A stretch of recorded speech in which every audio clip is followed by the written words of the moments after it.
आइए जानते हैं आज की कुछ अंतर्राष्ट्रीय खबरों को। पहले एक नजर आज की हेडलाइंस पर।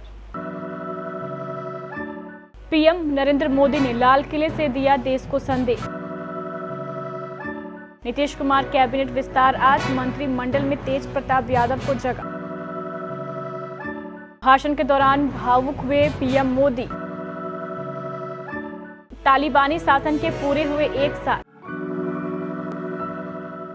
सियाचिन में शहीद जवान का 38 साल बाद बंकर से मिला शव। अफगानिस्तान में तालिबान शासन के 1 साल पूरे, औरतों से कहा जा रहा है कि वो अपनी नौकरी मर्दों को दे दें। अमेरिकी सांसदों के दौरे ने और बढ़ाई टेंशन। लाल सिंह चड्ढा की सुस्त कमाई से डिस्ट्रीब्यूटर्स को भी झटका। कभी न झुकने वाला पुष्पा तिरंगे के सामने हुआ नतमस्तक। और फीफा ने भारतीय फुटबॉल महासंघ को तत्काल प्रभाव से किया निलंबित। प्रधानमंत्री नरेंद्र मोदी ने सोमवार को लाल किले से 9वीं बार फिर देश को संबोधित किया। स्वतंत्रता के 75वें साल जब पूरा देश आजादी का अमृत महोत्सव मना रहा था, पीएम मोदी के लाल किले से संबोधन पर सबकी नजर थी। पिछले साल की तरह इस बार भी पीएम ने लाल किले से अपने भाषण के केंद्र में अगले 25 सालों के रोड मैप को रखा। साल 2037 तक भारत कैसे विकसित होगा, कौन से एजेंडे अहम होंगे, चाहे पंच प्रण हो या बाकी मुद्दे, पीएम मोदी ने विस्तार से अपनी बात रखी। उन्होंने इसके लिए अपने विजन और रोड मैप की एक झलक भी दिखाई। पिछली बार उन्होंने कहा था कि हमारे देश को भी बदलना होगा और हमें एक नागरिक के नाते अपने आप भी बदलना होगा। दरअसल पिछले कुछ समय से पीएम मोदी 2047 में कैसे होगा भारत, इस पर एक बहस की शुरुआत कर चुके हैं। कई मौकों पर इस बात पर बात हो चुकी है। सोमवार को लाल किले से भी उन्होंने इसे विस्तार से दिया। बिहार में महागठबंधन सरकार का पहला कैबिनेट विस्तार आज मंगलवार को होगा। आरजेडी सुप्रीमो लालू प्रसाद यादव के बड़े बेटे तेज प्रताप यादव का मंत्री बनना लगभग तय है। वहीं जेडीयू संसदीय बोर्ड के अध्यक्ष उपेंद्र कुशवाहा का नाम नीतीश कुमार के कैबिनेट में शामिल होने वाले विधायकों की लिस्ट से कट गया। उपेंद्र कुशवाहा मंत्री नहीं बनेंगे, वे पटना से दिल्ली पहुंच गए हैं।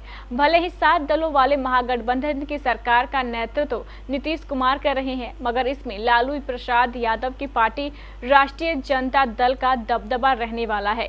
विधानसभा में आरजेडी विधायकों की संख्या सबसे ज्यादा है, इसलिए पार्टी से सर्वाधिक 17 मंत्री बनेंगे। लालू के छोटे बेटे तेजस्वी यादव मंत्री पद की शपथ ले चुके हैं। अब उनके बड़े बेटे तेज प्रताप यादव का भी मंत्रिमंडल में आना लगभग तय हो गया है। शपथ ग्रहण समारोह से कुछ देर पहले स्थिति पूरी तरह साफ हो जाएगी। स्वतंत्रता दिवस के मौके पर देश भर में तिरंगा शान से लहराया। पीएम मोदी ने देशवासियों को जय जवान, जय किसान, जय विज्ञान और जय अनुसंधान का नारा दिया। लाल किले से भाषण के दौरान नारी शक्ति के सम्मान और गौरव का जिक्र करते हुए वो भावुक हो उठे। उधर धमकी भरी 2 खबरों से सुरक्षा एजेंसी अलर्ट हो गई। सोमवार को मुकेश अंबानी परिवार को 8 बार कॉल करके जान से मारने की धमकी मिली। इस मामले में एक को अरेस्ट किया गया है। अफगानिस्तान में तालिबानी शासन के शुरुआत के दिन भला कौन भूल सकता है। विमान के ऊपर बैठे लोग और फिर आसमान से कागज की तरह गिरते अफगानी, वह दृश्य आज भी आंखों के सामने तैरने लगता है। 15 अगस्त 2021 तालिबान ने अफगानिस्तान की राजधानी काबुल को सीज कर दिया था और आसानी से सत्ता की बागडोर अपने हाथ में ले ली थी। इसके बाद दाढ़ी वाले तालिबानी लड़ाकों ने हाथों में राइफल थामकर अपना विजय जुलूस निकाला। अब अफगानिस्तान गरीब, सूखा और कुपोषण जैसे गंभीर समस्याओं की चपेट में है। यहाँ की अर्थव्यवस्था गर्त में जा रही है और लोगों के भूखे मरने की नौबत आ गई है। अंतर्राष्ट्रीय स्तर पर भी कई देशों ने तालिबानी सरकार को मान्यता नहीं दी है। वहीं अफगानिस्तान में तालिबान का हावी होना पाकिस्तान की जीत और अमेरिका की हार के रूप में भी देखा जाता है। भारत पाकिस्तान के बीच 38 साल पहले हुई एक झड़प के दौरान बर्फीली चट्टान की चपेट में आकर लापता हुए 19 कुमाऊं रेजिमेंट के एक जवान का शव सियाचिन के पुराने बंकर में मिला है। दुनिया की सबसे ऊंची रणभूमि सियाचिन में जवान चंद्रशेखर हारबोला का शव मिलने की जानकारी रविवार को कुमाऊं रेजिमेंट रानीखेत के सैनिक ग्रुप केंद्र की ओर से परिजनों को दी गई। हरबोला के पार्थिव शरीर को सोमवार देर रात उनके पैतृक गांव पहुंचाया गया, जिसके बाद उनका अंतिम संस्कार किया जाएगा। मूल रूप से अल्मोड़ा के निवासी हरबोला की पत्नी शांति देवी इस समय हल्द्वानी की सरस्वती विहार कॉलोनी में रहती हैं। पासपोर्ट पर मुहर लगाती महिलाएं, काले रंग के बुर्के और भूरे रंग के स्कार्फ पहनी हुई महिलाएं। काबुल इंटरनेशनल एयरपोर्ट पर जब आप पहुंचते हैं तो आपका ध्यान सबसे पहले इन्हीं पर जाता है। साल भर पहले इस एयरपोर्ट पर कुछ और ही मंजर था।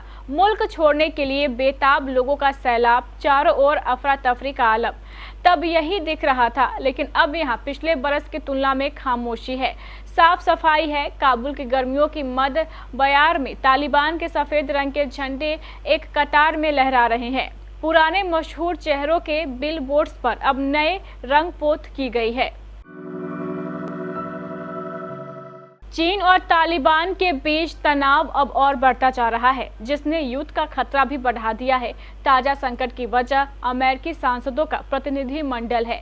यह प्रतिनिधि मंडल नैन्सी पेलोसी के बाद अब ताइवान यात्रा पर पहुंचा है। इससे चीन चिढ़ा हुआ है। चीन ने यूएस स्पीकर नैन्सी पेलोसी के ताइवान आने के वक्त की नाराजगी जताई थी, साथ ही साथ चेतावनी दी थी कि दोबारा कोई अमेरिकी स्पीकर ताइवान न जाए।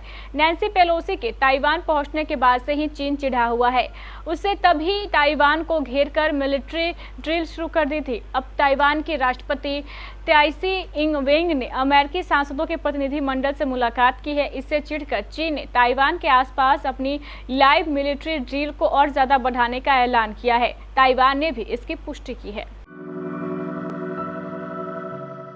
फिल्म लाल सिंह चड्ढा बॉक्स ऑफिस पर सफलता के वो झंडे नहीं गाड़ पाई जिसकी मूवी से उम्मीद की गई थी, लेकिन धीरे धीरे फिल्म ने रफ्तार जरूर पकड़ी है। लाल सिंह चड्ढा की मामूली कमाई देख खबरें आई हैं कि कुछ डिस्ट्रीब्यूटर्स ने फिल्म की निराशाजनक कमाई को देख प्रोड्यूसर से नुकसान का मुआवजा मांगा है। ये दावा कितना सही है और कितना गलत, इसका खुलासा प्रोडक्शन हाउस ने नहीं किया है। इन दिनों बॉक्स ऑफिस पर हिंदी से ज्यादा साउथ की फिल्मों का बोलबाला देखने को मिल रहा है। पिछले कुछ महीने में पुष्पा, द राइज, RRR और KGF समेत साउथ की कई फिल्मों ने अपना जलवा बिखेरा।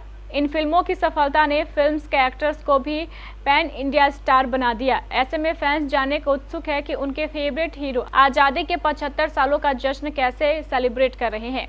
अल्लू अर्जुन से लेकर यश तक पॉपुलर साउथ एक्टर्स ने 15 अगस्त को मनाया है। पुष्पा स्टार अल्लू अर्जुन ने 15 अगस्त पर अपनी एक तस्वीर शेयर की, जिसमें वे बर्फ से ढके पहाड़ों के बीच देश के शान तिरंगे को फहराते हुए नजर आ रहे हैं। इस खूबसूरत तस्वीर को शेयर करते हुए अल्लू ने कैप्शन में लिखा, 75वें स्वतंत्रता दिवस की शुभकामनाएं। हमारे स्वतंत्रता सेनानियों द्वारा किए गए बलिदान को दिल से सम्मान। वंदे मातरम।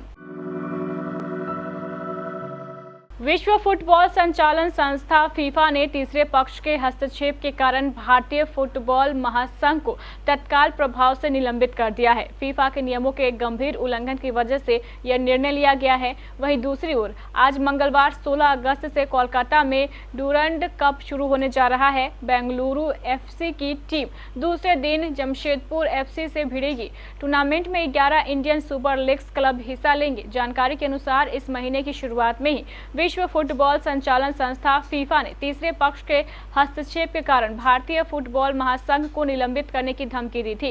इसके साथ ही फीफा ने अक्टूबर में होने वाले महिला अंडर 17 विश्व कप की मेजबानी के अपने अधिकार भी छीन लेने की चेतावनी दी थी। यह चेतावनी AIFF की चुनाव कराने के सुप्रीम कोर्ट के निर्देश के कुछ ही दिनों बाद दी गई थी।